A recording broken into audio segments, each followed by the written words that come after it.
Okay. See how far we get.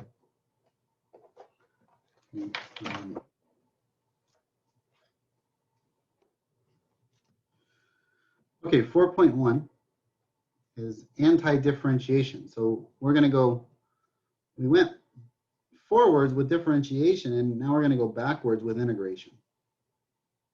And it's called anti-differentiation, which is how we go backwards. And it's also called integration.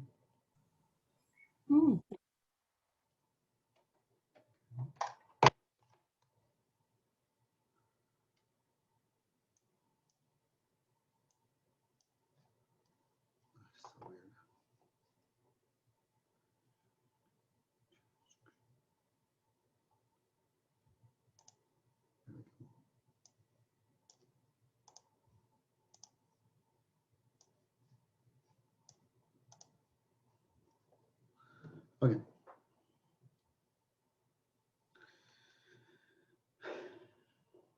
Okay, let f of x equal 3x squared. The antiderivative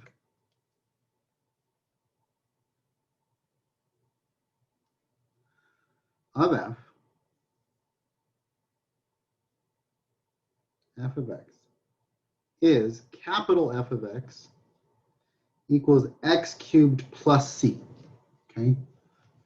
Okay, x cubed plus c. Now that c is a constant. Okay. Where c is a constant. Because we don't know if there was a constant when we took the derivative and got 3x squared. See, to take the derivative of 3x squared, okay, so d dx of x cubed, right? That could be 3x squared, but also x cubed plus 3 would equal 3x squared as well. So we don't know if there was a constant involved or not, so we have to assume that there was, and we don't know what that constant is, so we just make that constant c. Okay.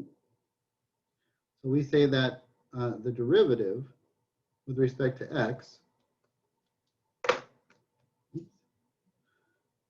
the derivative with respect to x of capital F of x. Now, capital F of x is the antiderivative. Capital F of x, antiderivative. This guy here, antiderivative. Okay, plus c. If I take the derivative of the antiderivative, I should get the original function out, which is f of x. Okay, so we're saying, how do we go backwards? Well, we do differentiation in reverse. Okay, we say, well, what was the derivative of this function? Okay, well, let's go backwards. Let's take this thing backwards, and we can get what's called the antiderivative. Okay.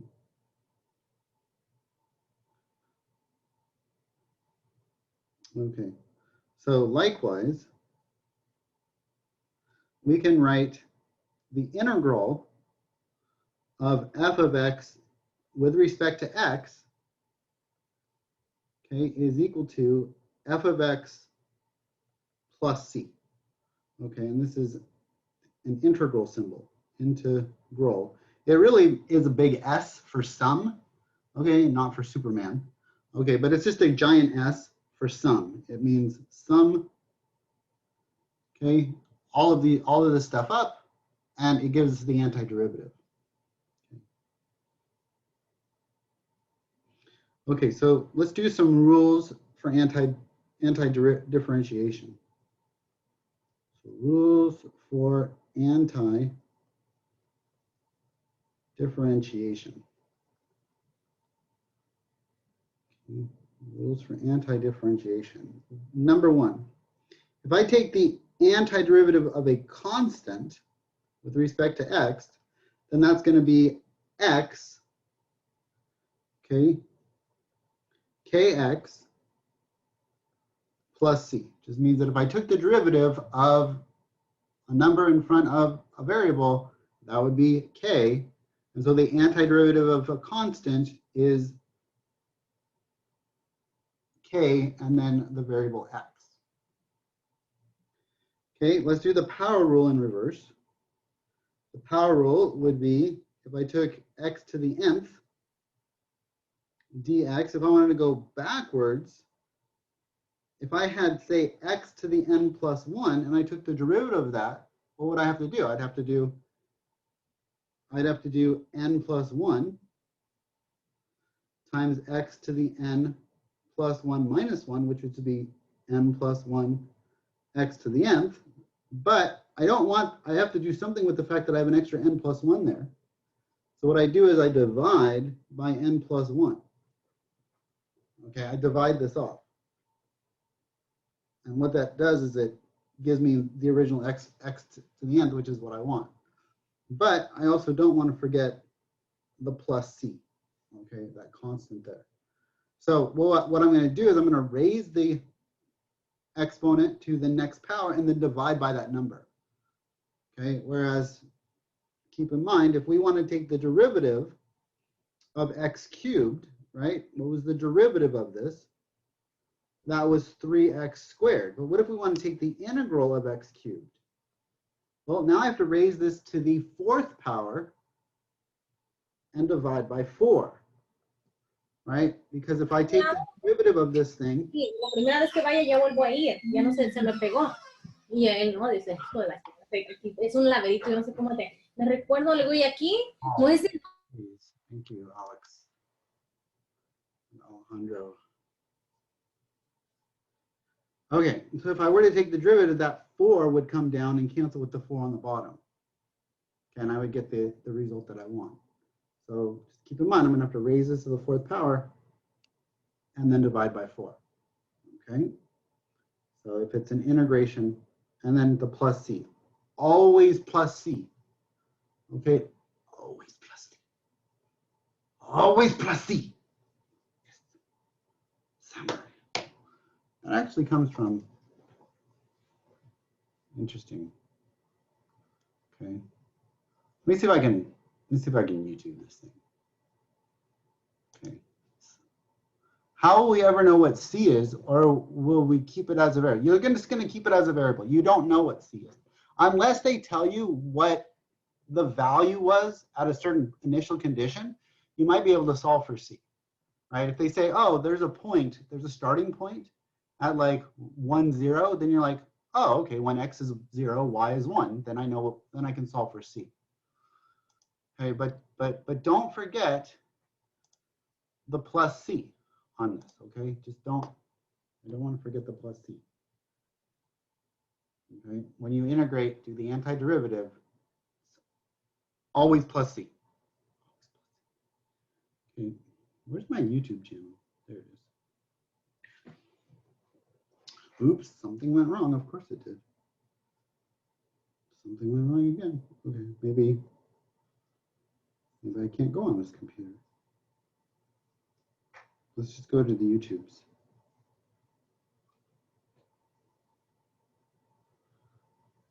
See if I can go here. Search a YouTube for Miyagi. Always.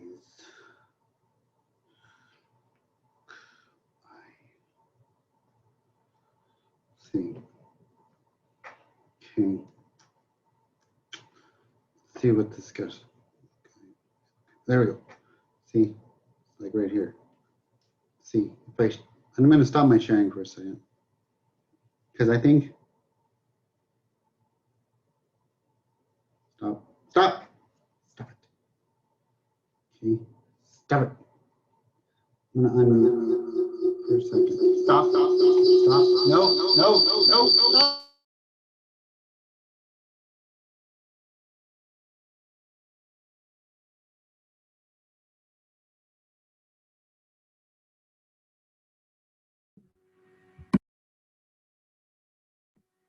You muted yourself.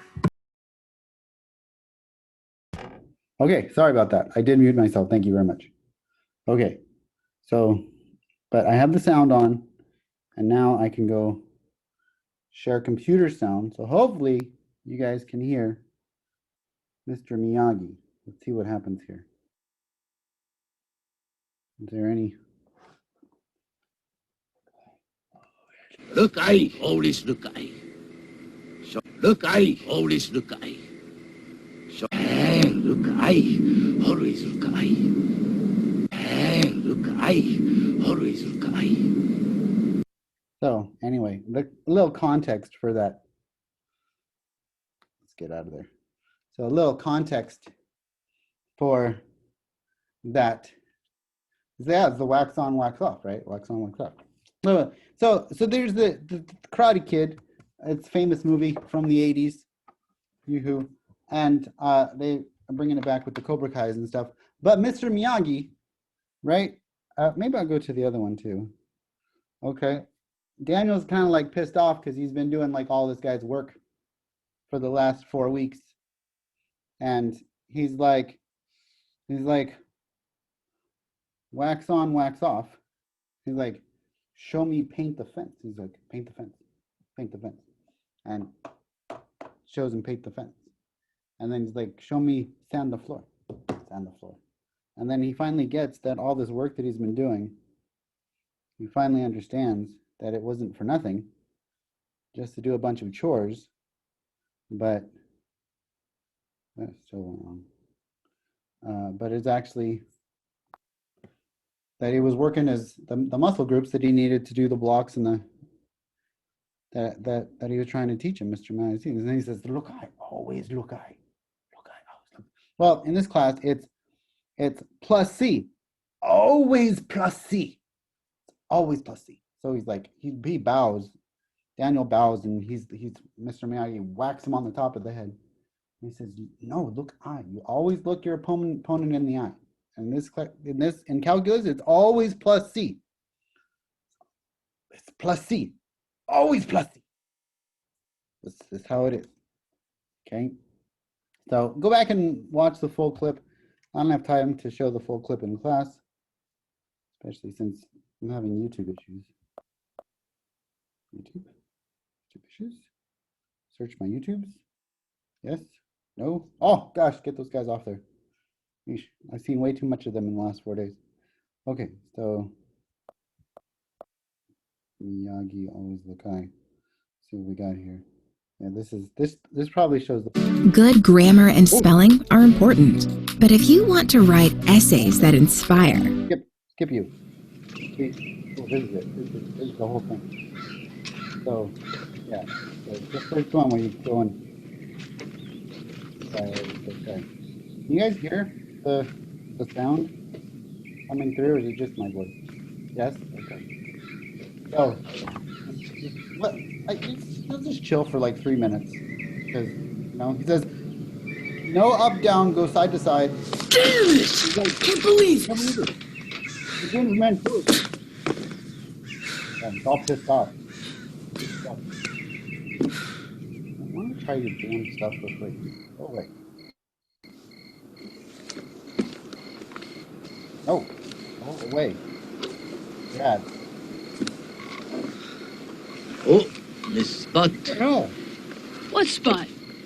Hey, how come you didn't tell me you were going fishing? You're not here when I go. Well, maybe I would have wanted to go. You ever think of that? You're karate training. I'm what? Stop. I'm being your goddamn slave is what I'm being, man. Now, we made a deal here. So? So you're supposed to teach and I'm supposed to learn, you know? I got to restart it. This is not, YouTube is not making me happy. It's the YouTubes. Okay? I don't want to sign up for your stuff for free. Okay? Even if it's a free trial.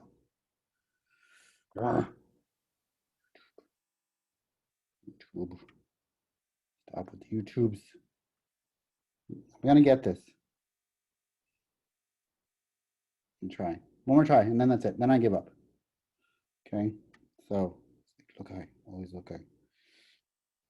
Here we go. YouTube. Miyagi. Always look high. Okay. Try this one more time. Oh, not Miami. What the hell? Miami. Miyagi. It's like autocorrect. Search.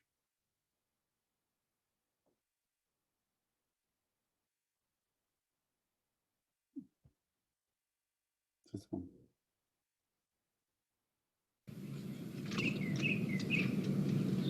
No ads. No ads. Pray for no ads. Okay, here we go.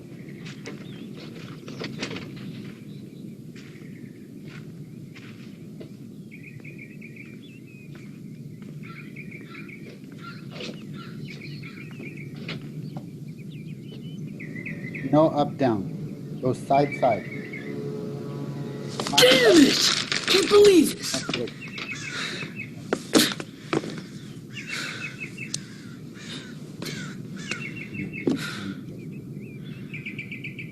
This is like the editor's cut, where I get to talk over the movie.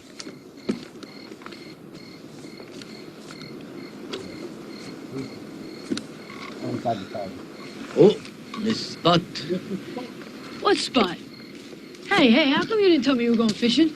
You're not here when I go. Well, maybe I would have wanted to go. You ever think of that? You karate training. I'm what? I'm being your goddamn slave is what I'm being, man. Now, we made a deal here. So? So you're supposed to teach and I'm supposed to learn, remember? For 4 days, I've been busting my ass. I haven't learned a goddamn thing. You learn plenty. I learned plenty. I learned how to sand your decks, maybe. I wax your car, paint your house, paint your fence. I learned plenty, right? Not everything is as seen. Oh, bullshit. I'm going home, man. Daniel-san. Daniel-san. What? Come here.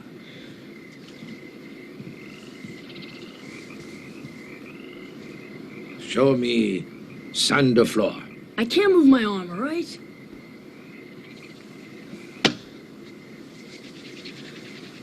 What are you doing? What are you... Ow! Ow, what are you doing? Now show me sand the floor. How did you do that? Shut up! That's a jump scare. Sand the floor. Hey, stand up. Show me sand the floor. Sand the floor. Sand the floor. Big sucker, sand the floor. Sand the floor. Yes. Now show me wax on, wax off. Hey.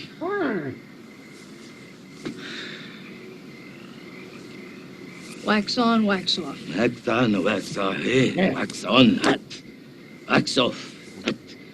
Concentrate. Look at my eye. Look at my eye. Lock a hand. Thumb inside. Wax on, hot. Wax off, hot. Wax on, hot. Wax off, hot. Wax on. Wax off. Ush. Show me penta fence. Up, down. Up, down. Up, down. Other side. Look, eye. Always look, eye. Look eye. Show me paint the house. Side, side. Lock wrist. Side, side. Side, side. Yes. Show me wax on, wax off.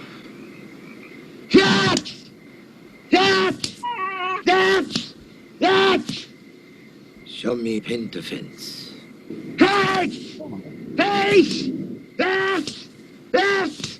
Show me side to side.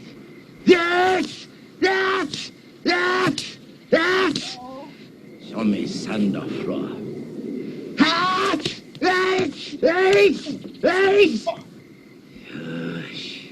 Wax those little.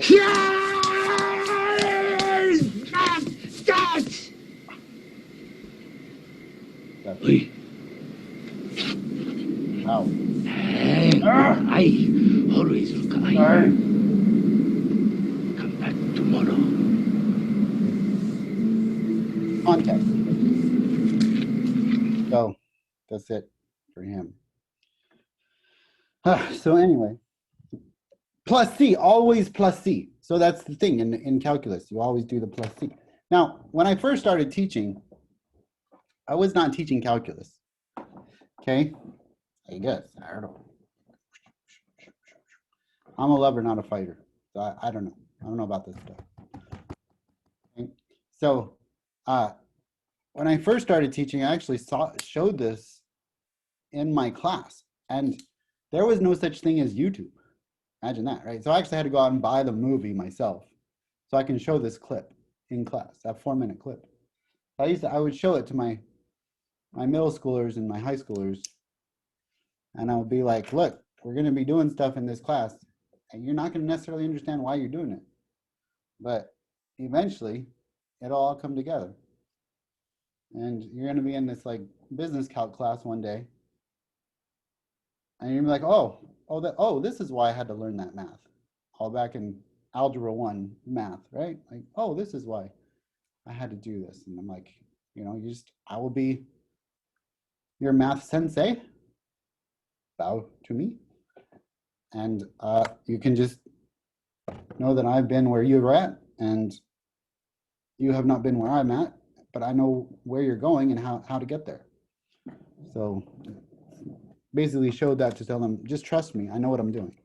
When I really didn't know what I was doing, but it made for a good speech.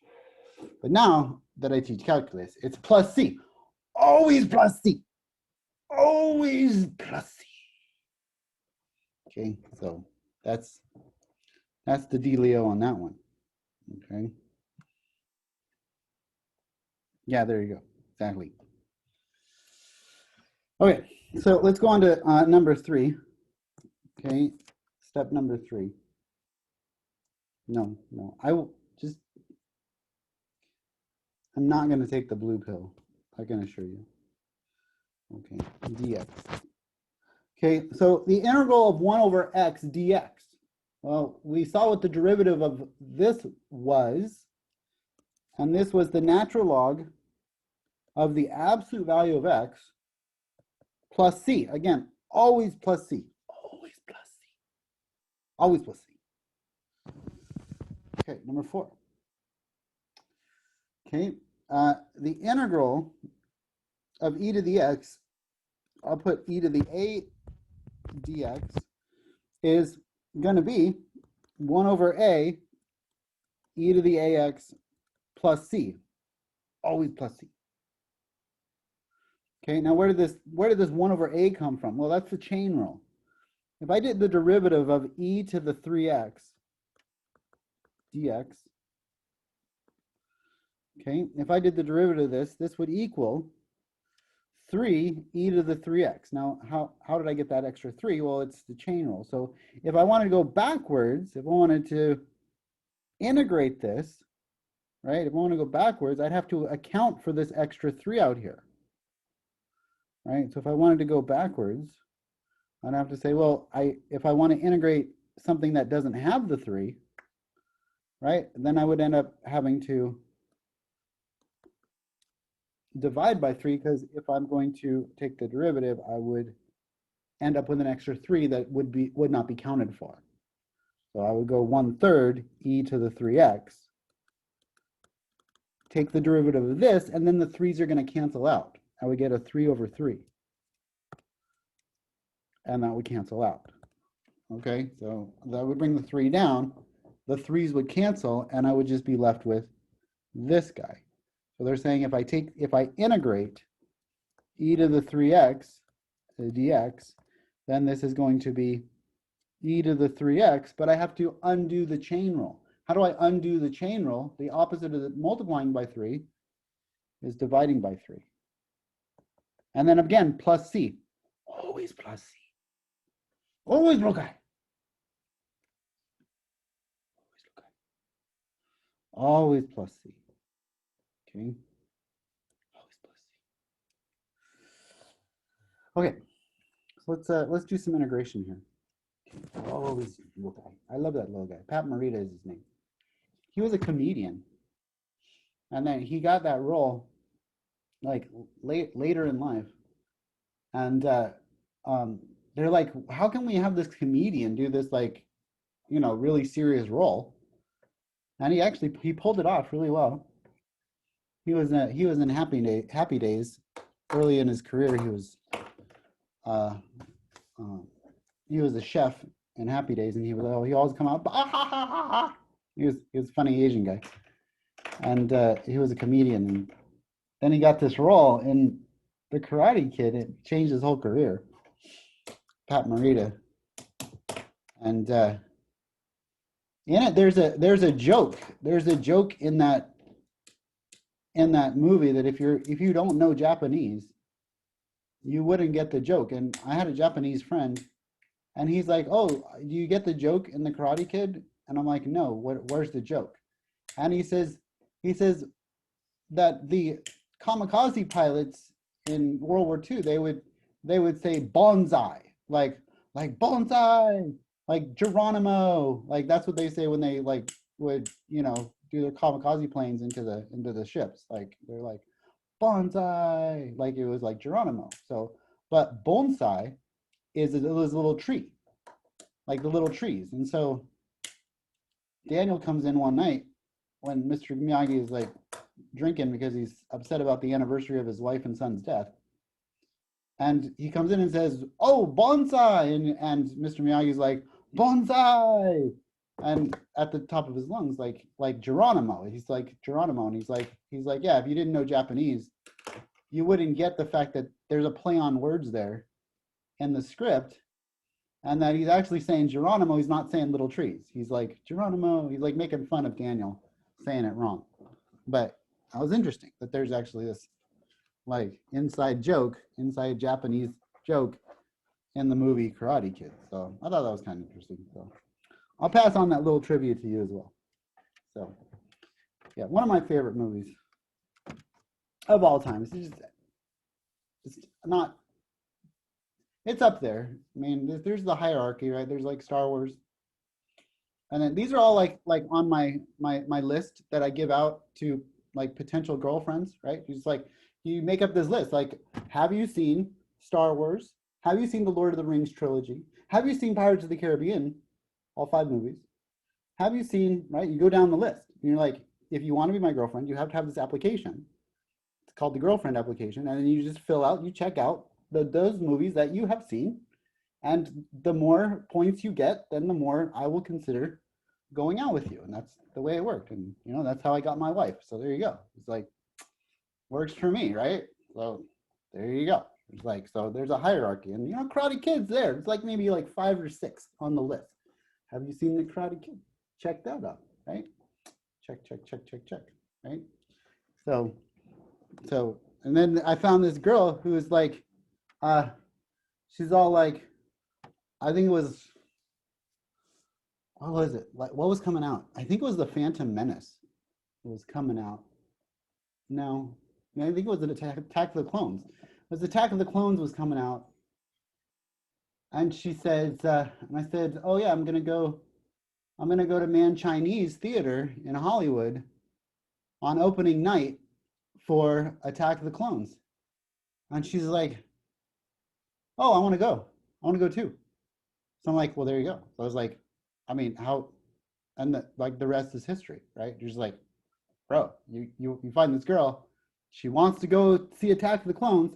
It's a romantic movie, even though Anakin goes a little crazy, but it's a romantic movie, and so there you go. The rest is history. So, and I've seen every single opening day of Star Wars ever since. Opening day, boom, Man Chinese Theater, opening day. So of all of them. So there you go. So find a girl, guys, that hits all those check boxes, and you're good to go. So, right? They say opposites attract. It's a lie. It is a bold-faced lie. Opposites distract. They do not attract. Okay?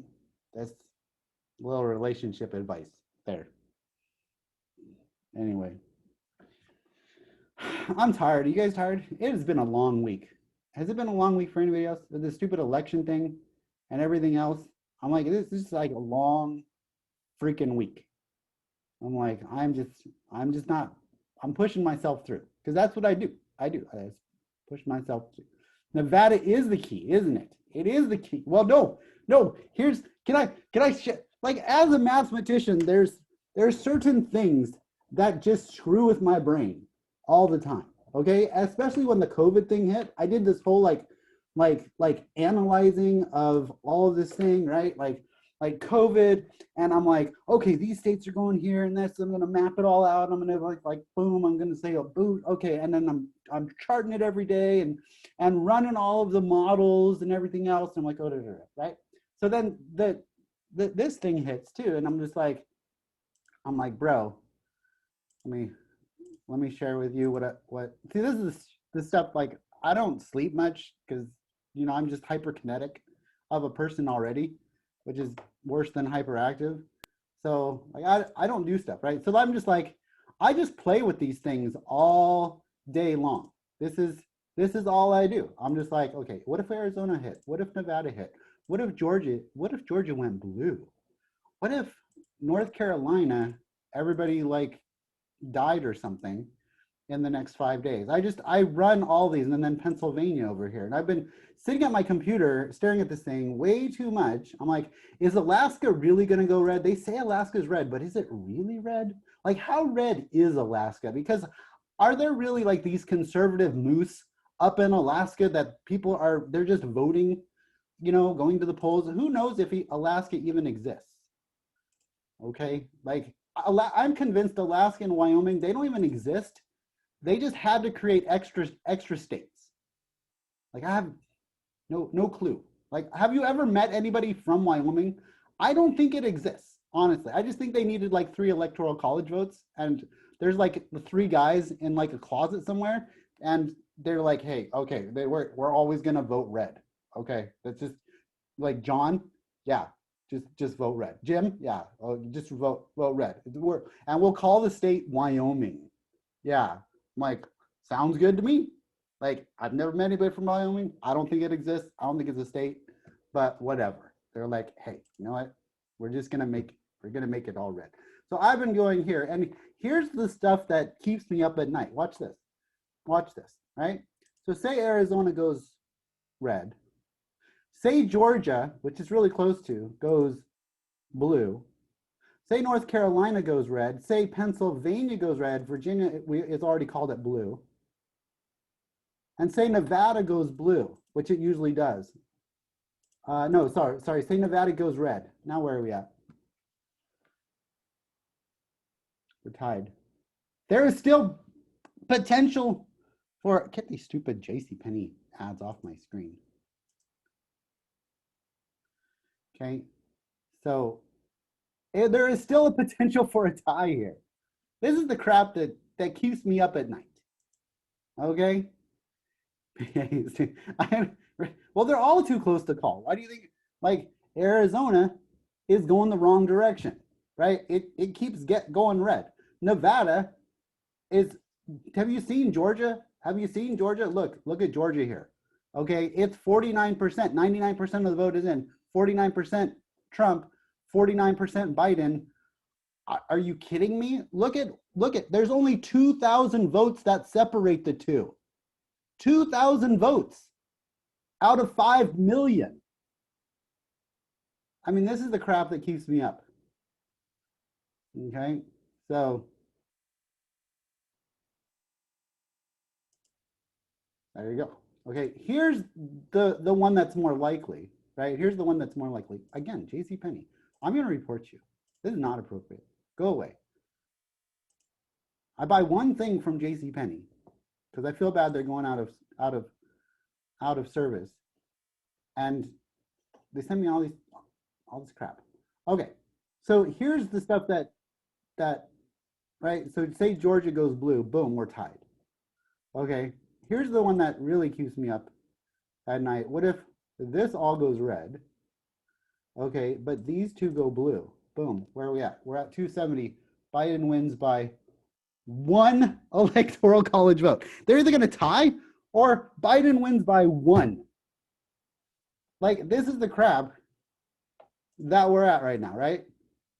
This is the stuff that, like, American politics, it is the best Like, it is the best real, what do they call that? Reality TV show on the planet.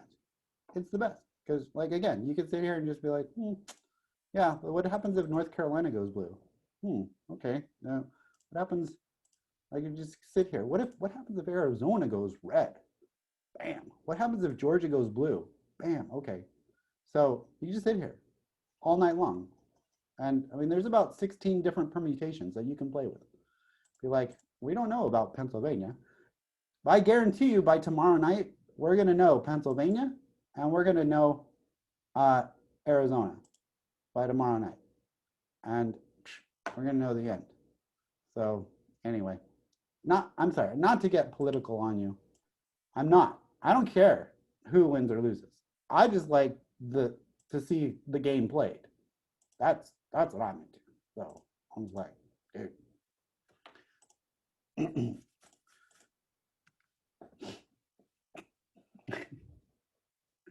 Other countries look at us and laugh. Yeah, pretty much. Anyway, back to the other stuff. Let me stop sharing the screen. So anyway, that's what happens when you work from home. You're just like, should I go to sleep or should I play with the numbers some more? Like, I'll play with the numbers some more. But anyway, let's go back to the calculus. Okay, let's do some calculoso. So I am a little sleep deprived, so excuse me if I end up a little punchy later on, but right? It's just exactly. You're like, I couldn't sleep Tuesday night, and I couldn't sleep Wednesday night because I thought the end of the world was coming. And now it's Thursday, and here I've been 2 nights sleep deprived. I'm just like, okay, I'm just trying to push through the rest of the lecture. We can do it. We can do it. I just need to stay focused. Stay focused. Stay on track. Okay, I got an hour to do this. Let's do this. Okay. Okay, number 1, integrate. Okay, always plus C. Okay, A, integrate 8 dx. Okay, so what is this going to be? This is the integral of what derivative gets me 8. That's basically what you're asking yourself. You're asking yourself, what derivative is going to get me 8 here? Okay, and that's going to be 8x plus c. Always plus c. Always plus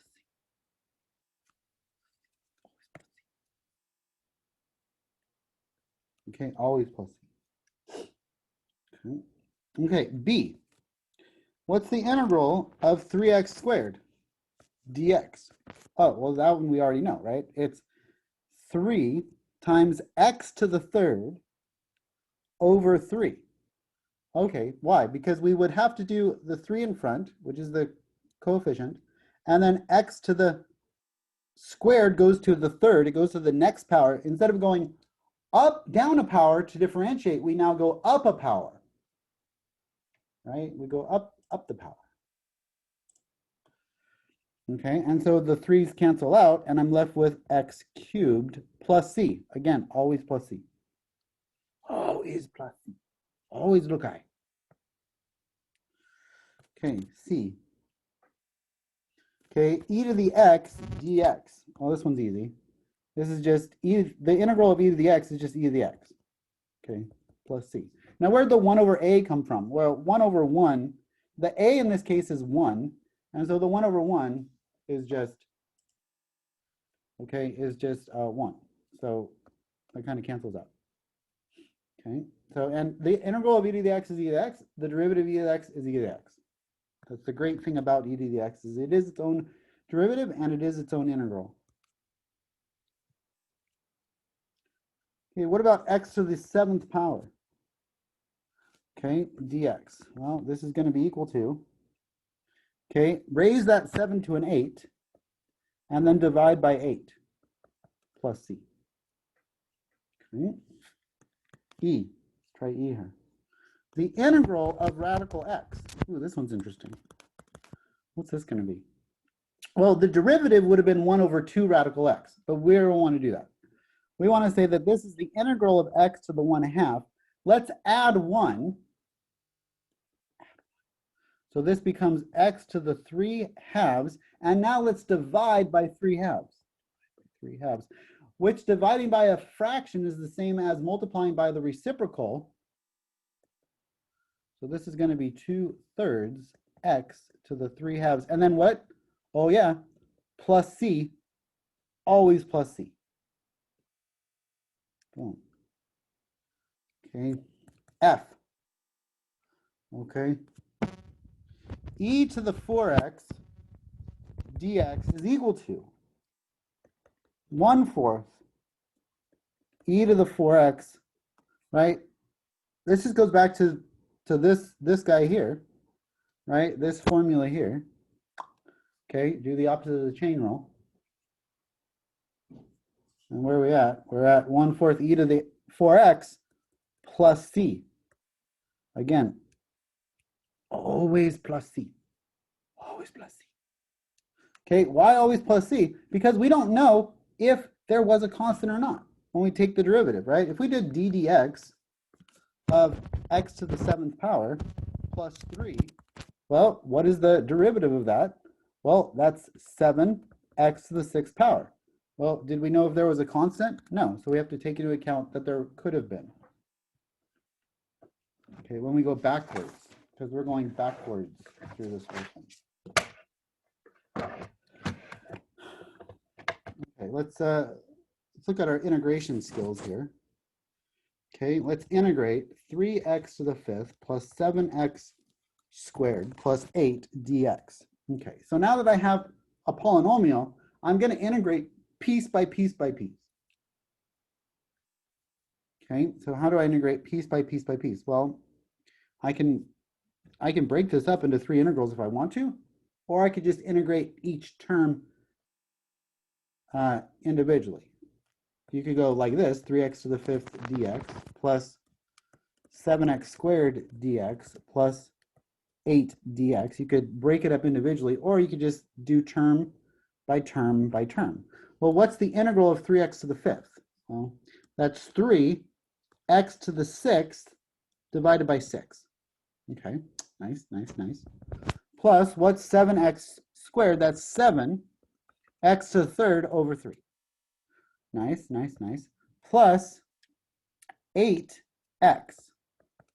Plus what? Plus c. Okay, so why did I not need 3 constants here? Because say that I get a constant from this guy, call that C1. Say that I get a constant from this guy, that's C2. And say that I get a constant from this guy, that's C3. Well, what would C1 plus C2 plus C3 equal? It would just equal another number. Do we know what that number is? No, but we know it's a number. And so it's just going to be plus C. Okay, a generic constant. Cool. 3. Okay, let's integrate. 4 plus 3x. Oops, this thing moving all over the place. 4 plus 3x plus 2x to the 4th all over x dx. Okay, so let's integrate this guy. Well, let's split them up first. This is going to be 4 over x plus 3x over x plus 2x to the 4th over x dx.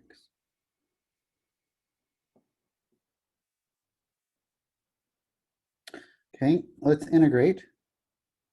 Okay, 4 over x. What's the integral of 4 over x? Well, this is 4 times 1 over x. Okay, plus, right, so we could, I'm not going to break it up. I'm just going to take it term by term.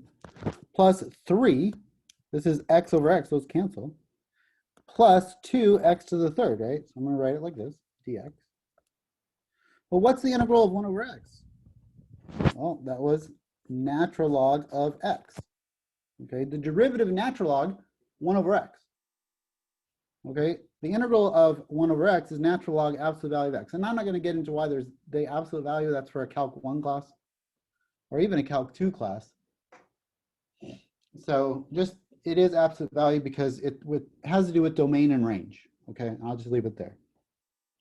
Okay, plus 3x plus 2x to the fourth over 4, raise 3 to the fourth, divide by 4, plus c, always plus c. So let's finalize this. 4 natural log absolute value x plus 3x plus, this is going to be 1/2 x to the fourth plus c. I'll leave it there. Okay, now the answer was, can we ever solve for the question was, can we ever solve for c? Okay, can we solve for c here? And the answer would be yes. We can solve for c if we're given an initial condition. Okay? And so it's called a particular solution.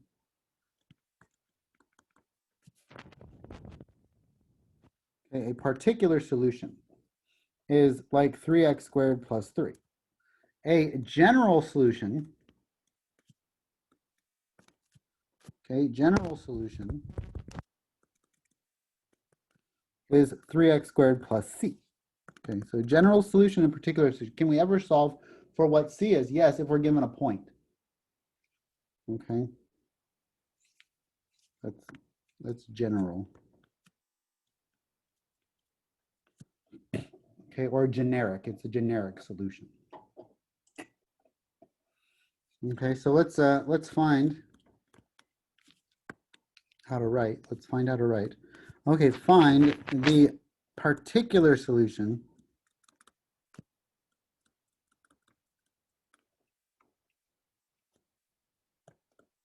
for the function f of x such that the integral of 2x plus 3 dx, okay, and f of 1 is equal to -2. Okay, so we want to know, okay, what's the integral of this thing, and then evaluate it at 1 to get the constant. What would the constant have to have been? Okay. Okay, so let's integrate this thing. 2x is going to be 2x to the squared over 2 plus 3x. That's the integral plus c, right? So that's f of x. Big F, antiderivative, right? And the 2's are going to cancel. Okay, so big F of x, capital F of x is x squared plus 3x plus c. Nice, nice, nice. Okay, so now what do? Well, we plug in our 1 for x, and we let f of 1 equal -2. Okay, so f of 1 is equal to 1 squared plus 3 times 1 plus c, and that f of 1 has to be equal to -2. Oh, okay. Well, this is going to be 1 plus 3 plus c equals -2. Nice, nice, nice. This is 4 plus c is equal to -2, and so subtract 4, and we get c is equal to -6. Okay, that's good. So then it's like f of x is equal to x squared plus 3x minus 6. That's the particular solution when this function goes through the point 1, -2. Okay, if it goes through the point. So when we integrate, we get something called a family of curves. Okay, when we integrate, if we just have x squared plus 3x plus c, right, then we get something called a family of curves. We get stuff that looks like this, right? But only one of these can go through 1, -2, right? Say that that's that point there. So that's this guy, boom. Okay, so if you have a plus c, it's called a family of curves. Okay, a general solution.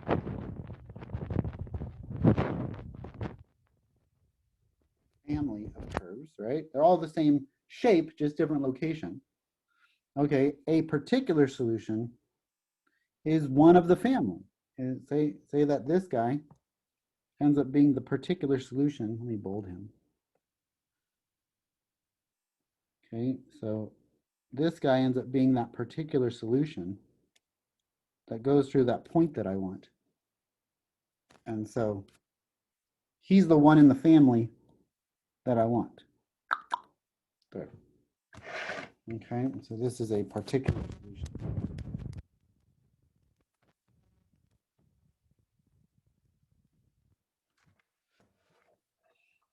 Okay.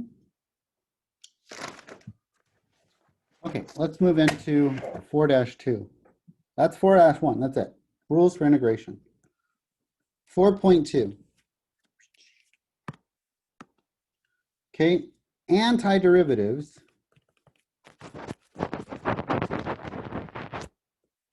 as areas. Okay, antiderivatives as areas. Okay, let's look at an application here, business application. Okay, business. Okay, a skateboard manufacturer. I have owned so many skateboards in my entire life. It is just uncanny. So I started off with a McGill, and then went to a Pal Peralta, and then I went to an Alien Workshop, and then I went to, after Alien Workshop, it's just too many, Sims, and then I went to, I mean, the ones that I used to ride were like old school, where we had like if you looked at the deck, right, it only curved on one side, and we had these little pieces of plastic called skid plates. I mean, I'm getting so freaking old. You have no idea. And these were rails. We had rails on our skateboards. They don't have those anymore. The skateboards are disposable, right? And then it was curved in the front. Okay, and we had these rails, and then we even had we had protectors for our trucks. Okay, we had these little protectors that went on our trucks. Everything was protected. Okay, right?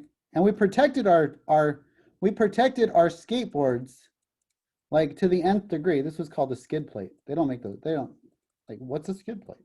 Oh, okay, they just called it a skid plate. And then we would protect our boards, but we wouldn't protect our heads.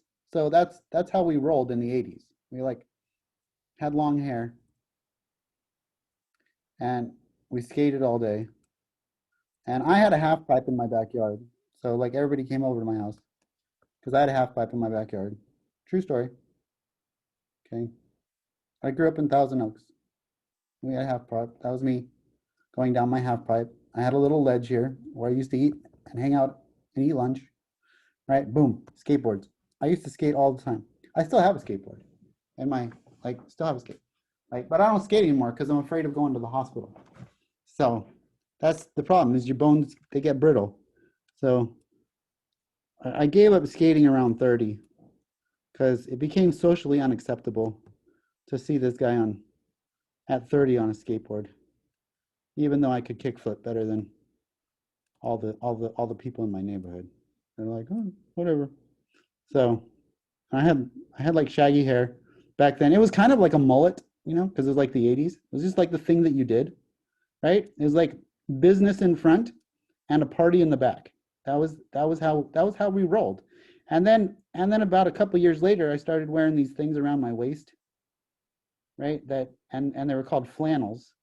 I thought they were just for lumberjacks, but then we would ride with these flannel things around a waist and in jeans. And then my grandparents, they're like, "Are you wearing a skirt?" I'm like, "No, Grandpa, it's a flannel."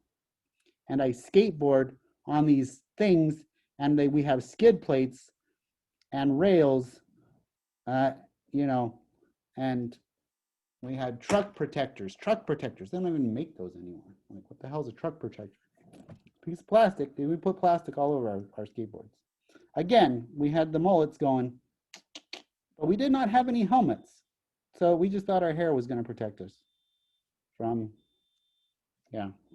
So, and then They're like, oh, you're gonna kill yourselves. And then litigation and everybody died. And everybody went to the hospital and broke their bones. And then they're like, oh, in the late 90s, they're like, now you gotta wear a helmet because it's the law. Which was a good idea because people, you know, people would go on these, like on my half pipe, and then they would go off it, right? They would fall down and then they would die, and they got these like head wounds and they would like bleed out. It was probably a good idea to have those helmets after all, because you know, you have like head wound Harry here, and he's just not having a good day. And his board over here, it looks like this. It's pretty sad because it's all busted up, just like him.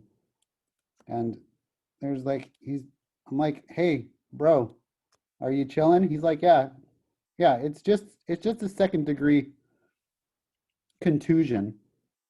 So that's it. So anyway, so I'm a little off track. I'll blame, I blame the president, whoever it is. Okay, just whoever it is. I'm just gonna blame the president, whoever that may be. So a skateboard manufacturer, anyway. So that's, I actually taught my daughter how to skate. So my son wasn't into it, so I had to teach someone. So I taught my daughter how to skate. So we do go skateboarding sometimes. But anyway, I digress. Okay, a skateboard manufacturer determines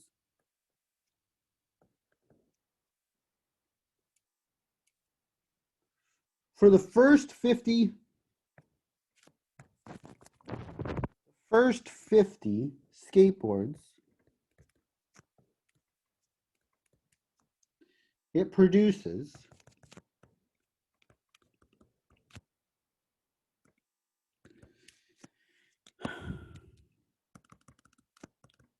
its cost is $40 per skateboard. I mean, at least they have skateboards still. Like my grandchildren, they're gonna be like, what's a divid? I'm like, what do you mean, what's a divid? Yeah, what's a divid, Grandpa? What's a divid? I'm like, oh, that's a DVD. Like, you know, whereas my kids, they used to say, what's a vich? I'm like, what are you saying? They're like, what's a vich? What's a vich? I'm like, oh, that's a VHS. They're like, what the hell's a VHS? like, they're like, what's a vich? I'm like, I have no idea what the hell you're talking about. But my grandchildren are gonna be like, what's a divid? What's a divid, Grandpa? I'm like, oh, a divid? Oh, that's these little pieces of plastic that we used to put these movie things on? Oh, movies. I know what those are. Yeah. But we have something called the internet now, Grandpa. I'm like, yes, you do. Like, okay, that's great. No more divids for anybody. Okay, so again, I am a little punchy. I apologize. For the first 50 skateboards that it produces, it costs $40 per skateboard.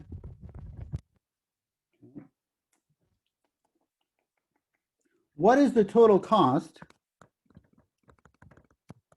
What is the total cost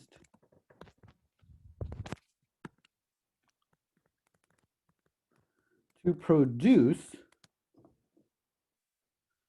okay, to produce 50 boards? What is the total cost to produce 50 boards? Okay. So, okay, let's look at the marginal cost here. Okay, C prime of X, okay, marginal cost.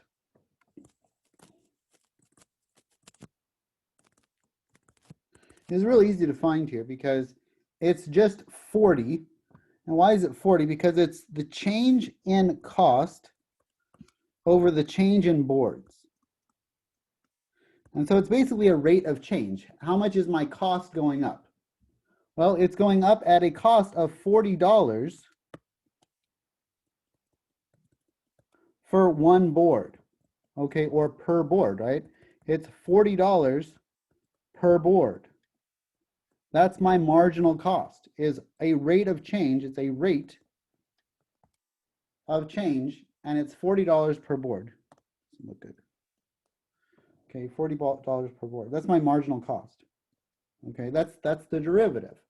Okay, so if that's the derivative, if C prime of X, if the marginal cost is the derivative, 40 is equal to 40, then what's the cost function going to be?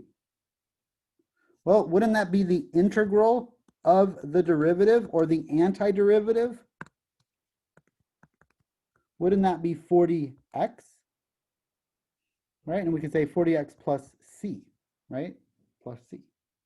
Because what is this marginal cost? That marginal cost, that's only the rate of change of a variable cost. What's the C represent? Well, that C represents a fixed cost, which we can't see, right? And then the fixed cost could be like $10,000 in overhead. Okay, we don't know what that fixed cost is because it doesn't change. That fixed cost is fixed, and it doesn't change per board. Okay. Now we can offset that fixed cost with revenue per board, but we're not dealing with revenue. We're dealing with straight cost.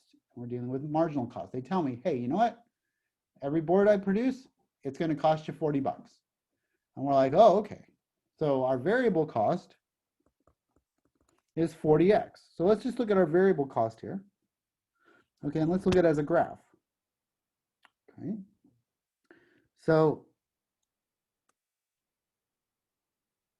we're going to take this guy at 40, okay, and I'm going to look at C prime of X, C prime of X. Okay, that's the rate of change, and the rate of change doesn't change. It's C prime of X is always 40, it's always 40. Okay, and let's say that we make 50 boards. It tells me here, what's the total cost to make 50 boards? What's the total cost? This is going to be the total cost. Okay, what's the total cost to make 50 boards? And we look at this as an area problem, right? So if I'm at one board, it's going to be $40, right? 2 boards, and if I look at the total area here, that's going to give me the total cost, the area under the curve. Under what curve? Under this y equals 40 curve, this straight line. And if I go all the way out to 50, if I look at the area under this, well, what's the area going to be? It's going to be 40 times 50 because that's the area of a rectangle. So this is the cost, right? The cost at 40, I'm sorry, cost at 50 boards is going to be 40 times 50, which is $200. It's going to cost me $200 to make 40 boards. Okay, this is a real simple example, you know, where we're just multiplying 40 times 50, but this only takes into account the variable cost, and we're only able to calculate the variable cost. We're only able to calculate, okay, we could also say that this is C of 50 is equal to $200 plus C, right? I mean, there's a lot of C's going on here, but I mean, maybe I'll make this K. It's just a constant. This is just a constant. We don't know what the constant is, okay? But we do know, okay, that that we have it's going to cost at least $200 to make 50 boards. Okay, now what would this K, how would this K affect my graph? Well, it would just raise it or lower it, you know, but the area would stay the same. Okay, the area would stay the same, but it would just raise it up or lower it down. Okay, so we say that the integral of C prime of X is equal to the integral of 40 dx, which is going to be 40x plus C. Okay, but here's the big but. Okay, can I calculate C? Can I calculate C? Could I calculate what my cost would be, not assuming that there's any other costs involved? Could I calculate this? Well, if it costs $0 to produce 0 boards, if that's true, if it costs $0 to produce 0 boards, what would that mean? That would meaning there is no fixed cost, then we would just say that the cost function, right, is equal to 40 x plus c, but there's a point here of 0, 0. Okay, so I could use this point at 0, 0, and I could plug in for x equaling 0, and c of x, which is y, is equal to 0. And so we would say, oh yeah, c, this goes to 0, and 0 plus c is equal to 0, so c would have to be equal to 0. So the constant would have to be equal to 0 here. And so we'd say, though the cost function would just be equal to 40x. Okay, that would be my cost function.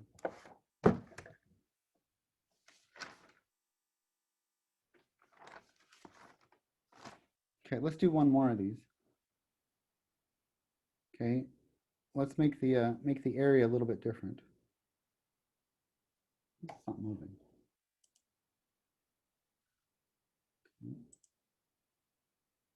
Do what?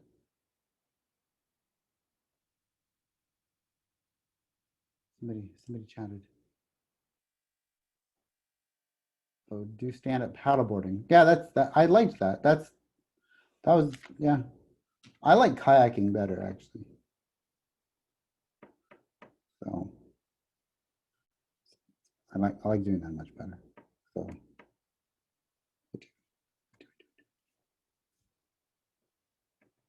anyway, okay. Let's do number 2. A company has a marginal profit. Okay, marginal profit. What the heck does marginal profit mean? You got to think, marginal. Marginal means derivative. Okay, so well, immediately when you think marginal profit, you should be thinking P prime of X. Okay. Okay, modeled by what? Modeled by P prime of T, they're going to use T in this case, is equal to 0.15 T, where T is in months, where this is time, T is time, where T is in months. And P prime of T is in thousands of dollars. I don't even remember what my, it's just a generic blank. I'm like, I can't remember what my board is right now. It's just some sort of generic blank. So, Indy Trucks for life though. Okay, is in thousands of dollars per month. Okay, determine the total profit earned by the company in 1 year.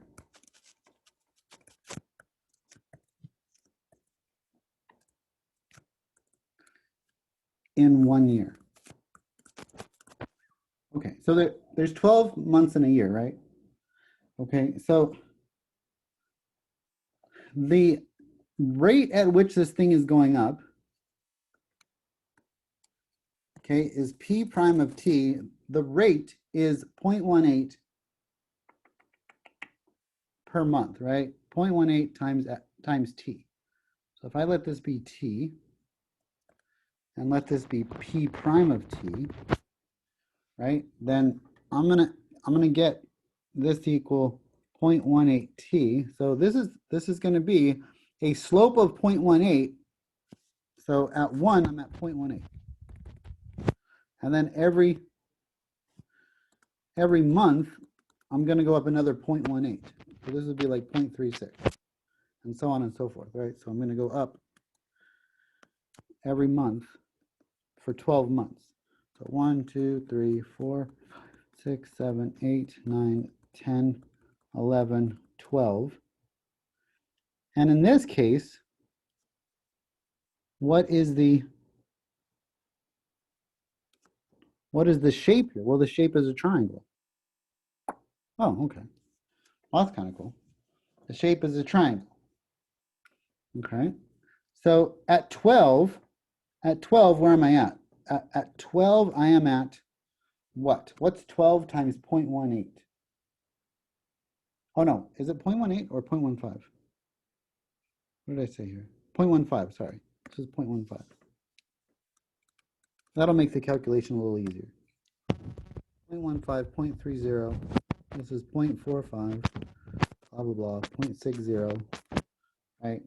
Just going to keep going up. So 0.15 times 12. I got to figure out what that is. 1.8, thank you. Giselle, is that how you say your name? Giselle? Like, Yes. okay, good. You're like, bro, I've been in this class for like 2 months. You don't know how to say my name? Yeah, sorry. Okay, 1.8. So I like Giselle because she laughs at all my jokes. So good. Okay. Okay.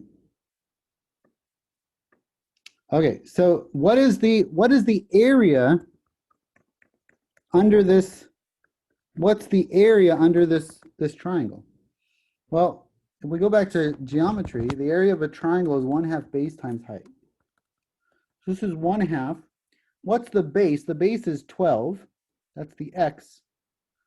And what's the height? The height is 1.8.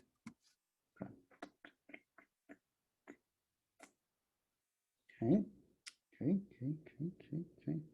And again, how did we get this 1.8? Well, we said that p prime of 12 is equal to 0.15 times 12, which is 1.8. There we go.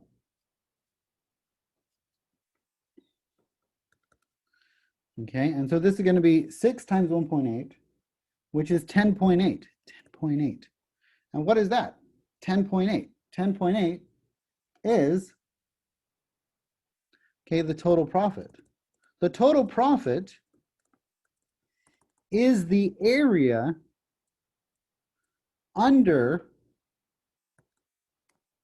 the marginal curve. The marginal curve. Okay, or what we would say is the total profit P of t here is the antiderivative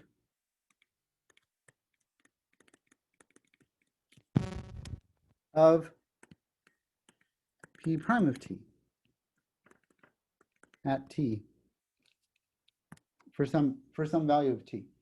Okay. So let's see if this makes any sense. Okay, it's just showing that there's a relationship between the area, okay, and the antiderivative. The antiderivative is the area under the curve. That's crazy. Antiderivative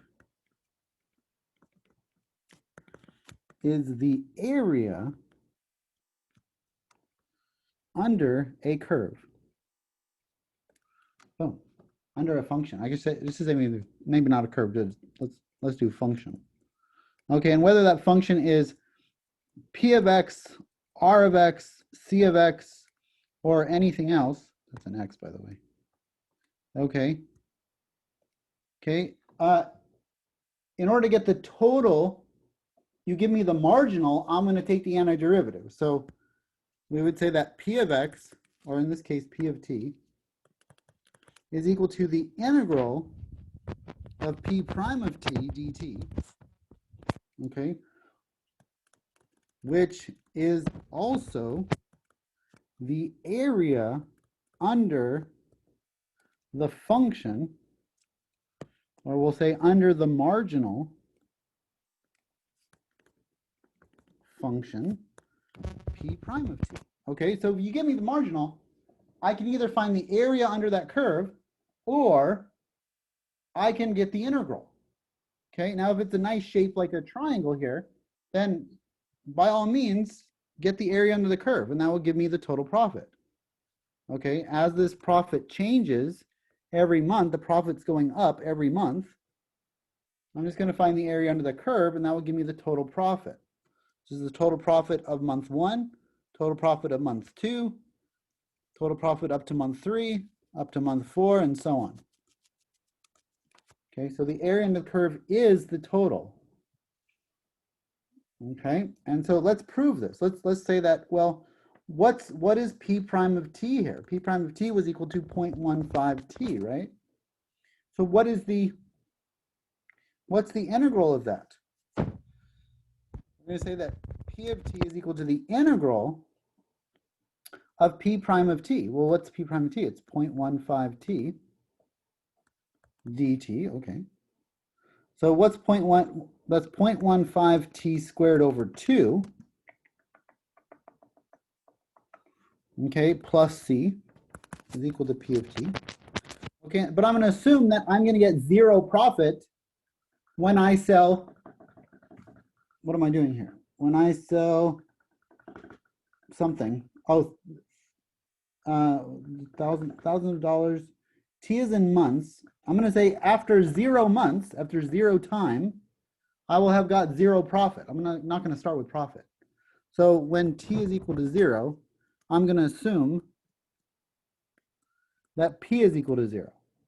Okay, p of 0 is equal to 0. Okay, that p is equal to 0. I'll just put p is equal to 0. That the total profit is equal to 0. At time 0, we have profit 0, which would mean what? Which would mean that c is 0. Okay, which implies that c is 0. Okay, that implies c is equal to 0. The constant would be 0. Okay, why? If you really want to prove it to yourself, you could plug in the zeros. 0.15 0 squared over 2 plus c has to be equal to 0. Anything multiplied or divided by 0 is 0. This whole thing goes to 0. And so 0 plus c is 0, so c is equal to 0. Okay, so we've proven once again that c was equal to 0. Okay, so we know that's 0. C is 0. So what is P of t? P of t is equal to 0.15 over 2. What is 0.15 divided by 2? What's half of 15? That's 7.5. So 0.075 t squared, right? That's the total profit. So what's the total profit going to be after 12 months? P of 12, after 1 year, let's go 0.075 times 12 squared.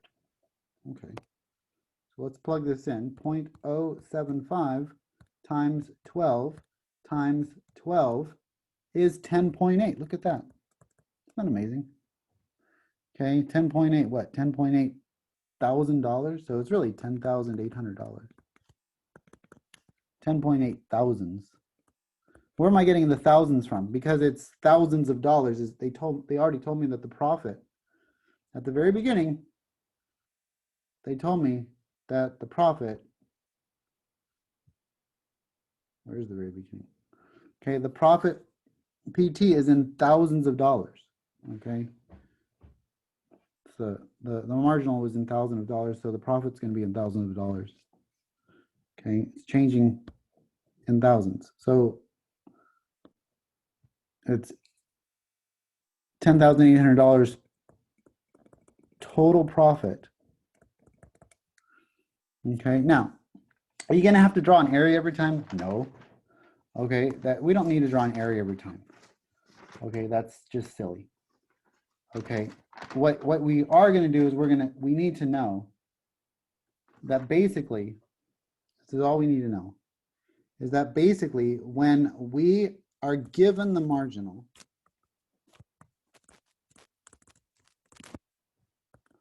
cost, revenue, or profit, we can integrate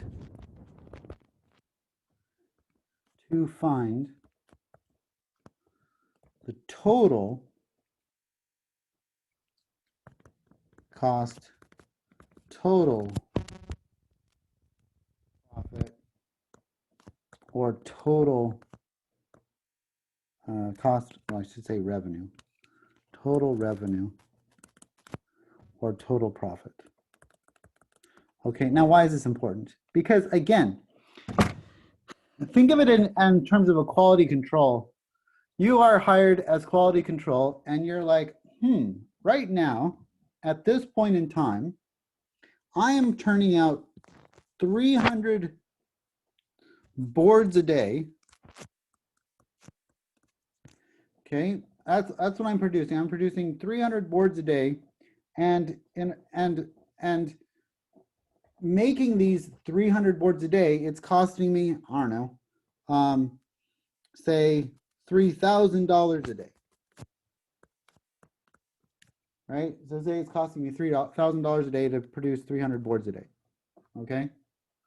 So then I'm saying, well, okay, so over the next, right? So we'll say this is a marginal cost function. Why is it a marginal cost function? Because it's $3,000 a day. It's costing me to produce these boards. Okay, it's basically $10 a board. Okay, it's costing me, I'm making 300 boards a day. It's costing me $3,000 a day to produce, basically $10 a board. Okay, and then I go and sell them for 50. So I make some good change off of this. Okay, so I'm making 300 skateboards a day. It's costing me $3,000 a day. That's my cost. That's my cost for parts and labor. Okay, it's parts and labor. Okay, $3,000 a day for parts and labor. Okay, to make 300 boards. Okay, so it's $10 in parts and labor. Okay, so if they give me the marginal, then I want to say, well, okay, after 30 days, what is total cost? Okay, now this is really easy because we're just going to integrate 3,000, which is our marginal, and we're going to say, oh, that's 3,000 x. Okay, well that's easy. Okay, so total cost function is equal to 3,000x and plus c. But what have we seen is going to be the c on all of these? It's 0 plus 0. So we can kind of ignore the c. Make sure you put the plus c. Always plus c. Always plus c. Daniel-san. Always plus c. Okay, put the plus c. Don't forget the plus c when you integrate. But we know that c is equal to 0. Okay, because no parts and no labor if we're not producing any boards. Now, is there overhead? Probably. We don't care about that right now. Okay, so we can say, the total cost for this thing is going to be 3,000 x. Okay, so I'm going to say c of x, which is the total cost, is 3,000 x. Okay, and so what's the cost of 30 days? After 30 days, well, it's just going to be 30 times 3,000. 3,000 a day, 30 days. However, times 30, okay, so what is that going to be? That's going to be, what, 90,000? $90,000, something like that. Yeah. Okay, so that's my total cost after 30 days. However, my cost function may not be as simple as this. What if my marginal had been like this? Okay. 3/4 x squared plus 3,000. What if it was that? Right? What if it was a little more complicated? Well, I would not want to try to draw this thing and calculate the area under that curve. It's just not going to be possible. But what I can do, if this is my marginal, is I can take the integral of this, excuse me, and go 3/4 x squared plus 3,000. And the integral is going to give me my total cost. This is total cost. Total cost. Okay. So let's integrate this dx. And I'm going to say that this is 3/4 x to the third over 3. Well, that's interesting. Those 3's are going to cancel out. Plus 3,000x plus c. Okay, look at the plus c. But again, I know that the cost of producing 0 boards is 0 money. Okay, the cost of producing 0 boards is 0 monies. So c is equal to 0. Okay, my constant is equal to 0. Again, there's a lot of c's here. You can change that to k if you want. Okay, just know that there's a constant involved. Okay, so what is this going to be? This is going to be x cubed over 4 plus 3,000x, okay, is equal to the total cost. So here's my total cost function.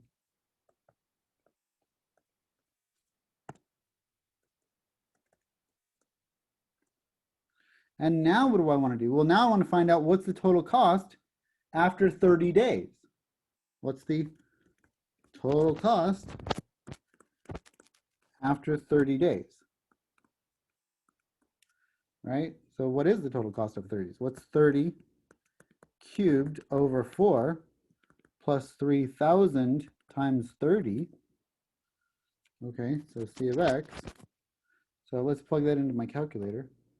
My handy dandy calculator. 30 times 30 times 30 divided by 4 is equal to 6,750. 6,750 plus, all this, I already know, that's 90,000. So this comes out to be a little bit more.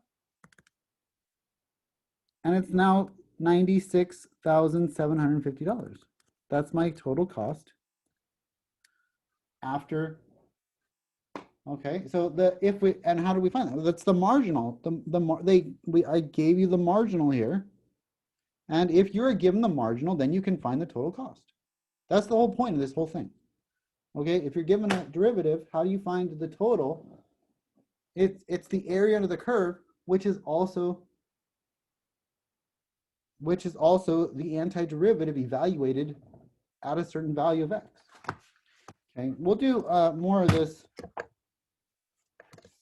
this on Tuesday. I'm going to